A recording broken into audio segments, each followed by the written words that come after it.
ce serviteur dans le nom de Jésus. Amen. Gloire à Dieu. De courage. Je te dis merci, Créateur. Tu nous de ton esprit ce soir. Qu'il soit un instrument entre tes mains.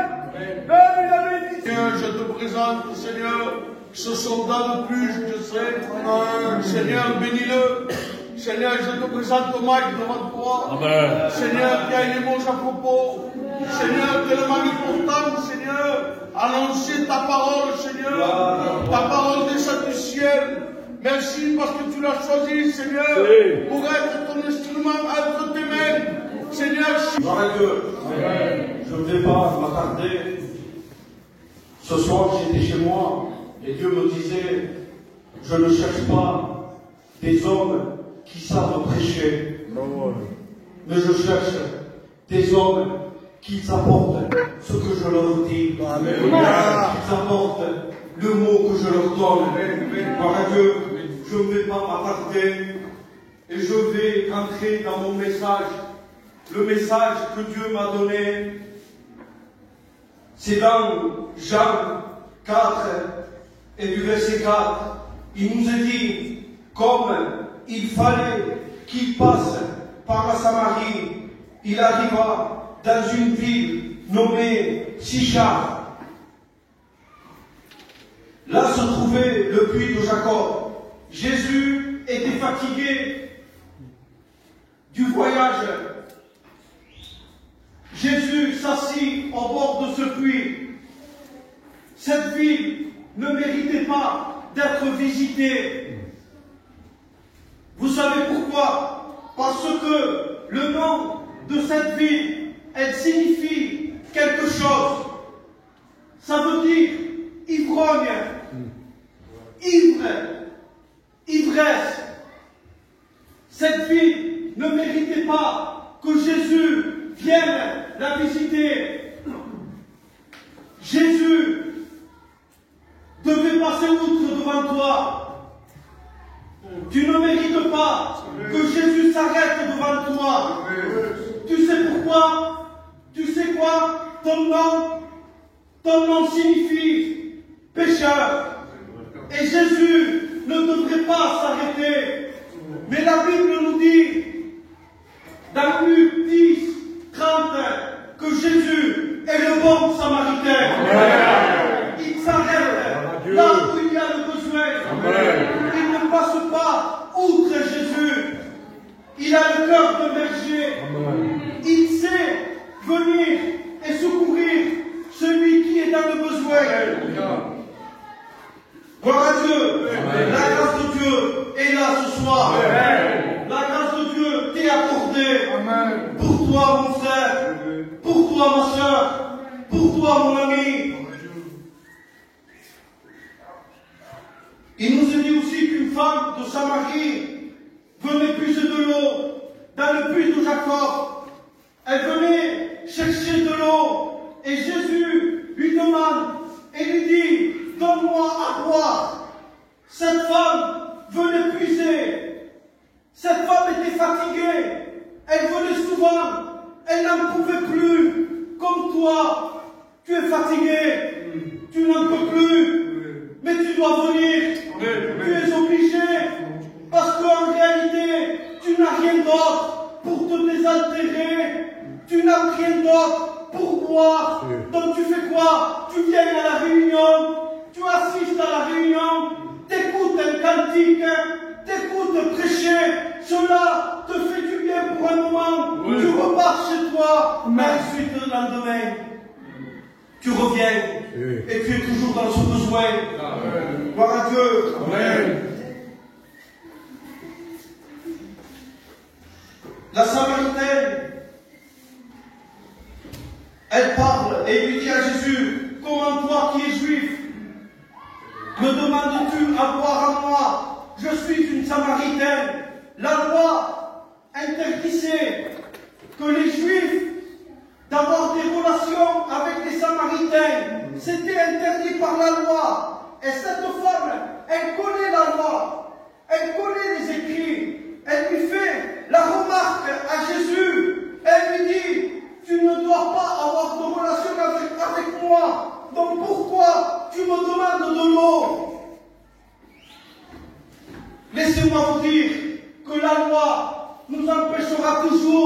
d'avoir une relation avec Dieu le Père. La loi sera là pour nous empêcher de s'approcher de Dieu. Mais Jésus est venu. La Bible nous dit que Jésus est venu nous apporter, nous donner la grâce de Dieu. Amen. Et par Jésus, nous pouvons avoir part pour s'approcher de Dieu. Gloire à Dieu. Amen. Sans Jésus, tu ne peux pas t'approcher de lui. Amen. Ne cherche pas par un autre moyen. Il n'y a que Jésus seul qui peut t'amener au paradis. Amen. Gloire à Dieu. Amen. Jésus lui dit aussi, si tu connaissais le don, et qui est celui qui te demande à boire. Cette femme, comme je vous ai dit, Fabienne, elle connaissait les Écritures, elle connaissait la voix, mais elle ne connaissait pas l'auteur. Gloire à Dieu. Le problème, ce n'est pas que tu connaisses la Bible, ce n'est pas que tu connaisses tous les pasteurs, ce n'est pas même que tu chantes des cantiques. Le problème, c'est que tu ne connaisses pas Dieu, que tu ne connaisses pas Jésus. Gloire à Dieu.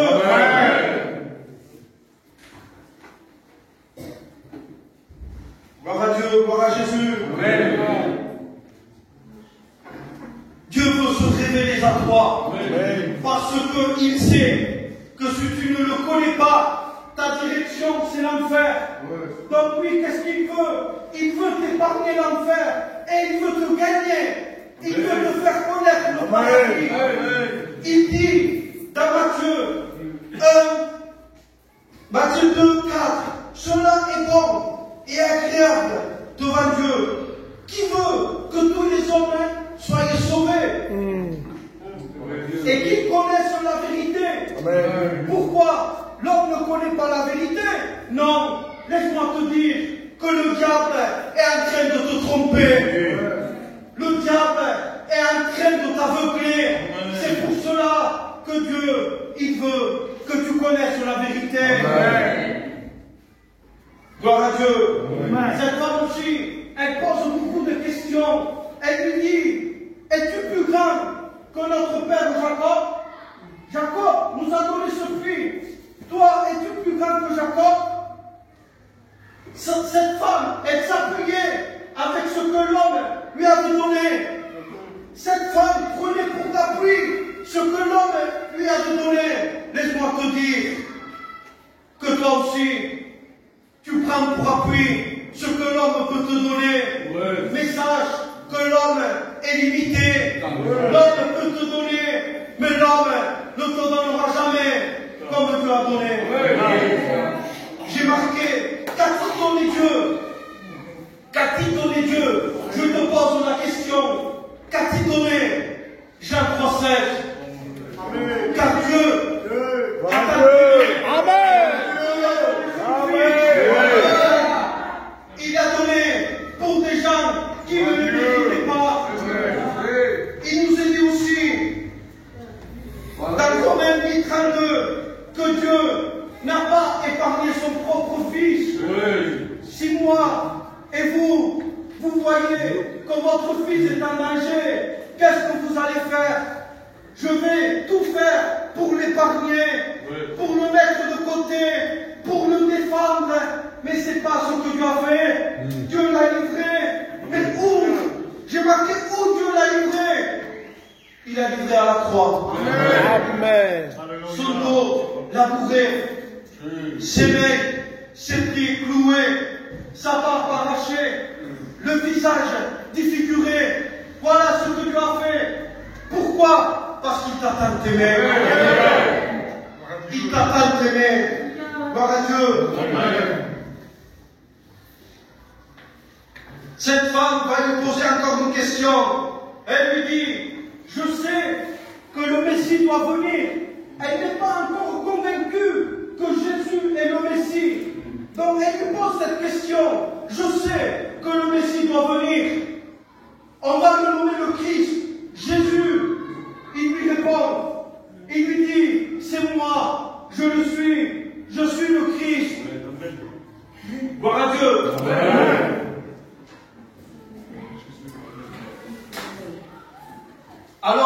cette femme, qu'est-ce qu'elle fait? Elle avait une cruche dans la main. Elle délaisse la cruche et elle part dans sa ville chercher des gens et leur dire que Jésus était le Christ. Comprenez bien, cette femme, avant de connaître que Jésus était le Christ, elle avait toujours sa cruche avec elle. Tu ne peux pas délaisser ton péché si tu ne l'as pas rencontré. Amen. Tu ne peux pas abandonner ce que tu as si tu n'as pas fait ce face à face avec Jésus. Elle le rencontre, elle connaît et elle sait que Jésus est le Christ. Et là, elle laisse la cruche. Laisse-moi te dire, tu as besoin de Jésus. C'est à travers Jésus que tu pourras délaisser ce que tu as de mauvais dans ton cœur. Si tu as entendu sa voix, voilà la conclusion. Si tu entends sa voix ce soir, s'il y a eu un mot qui a touché ton cœur, la Bible nous dit, n'endurcis pas ton cœur. Amen. L'heure vient, il est déjà tard. Celui qui doit venir viendra. Jésus revient. Ce soir, donne ton cœur à Jésus. À un moment donné, Jésus, il est en train de dévoiler la vie de cette femme. Jésus connaît ta vie. Tu ne peux pas te cacher. Tu ne peux pas jouer. Tu ne peux pas te maquiller. Jésus connaît ton cœur. Il sait ce qu'il y a au-dedans dans ton cœur. C'est pour cela qu'il te dit ce soir, dans Matthieu 11, 28, venez à moi, vous tous qui êtes fatigués et chargés. Vous êtes fatigués. Ça se voit que vous êtes fatigués parce que vous n'avez pas Jésus. Celui qui n'a pas Jésus dans sa vie, celui qui n'a pas Jésus dans son foyer, il est fatigué. Il fait voir que tout va bien, mais en réalité, quand tu rentres chez toi, ton cœur est agité, ton cœur est attristé, tu es courbé. Donc c'est pour cela que Jésus t'invite à venir à lui. Et il te dit, viens à moi, j'ai du repos à te proposer. Viens à moi, j'ai du repos à te donner. Qu'est-ce qu'il dit à un moment donné? Qu'est-ce qu'il veut te donner aussi, Jésus? Il veut te donner la paix. Non comme le monde te donne, mais il veut te donner la véritable paix. Voilà que nous allons nous incliner. Nous allons chercher la face de Dieu. Je vais demander au pasteur qui présente vos cœurs afin que vous puissiez s'approcher et venir devant Jésus. Amen.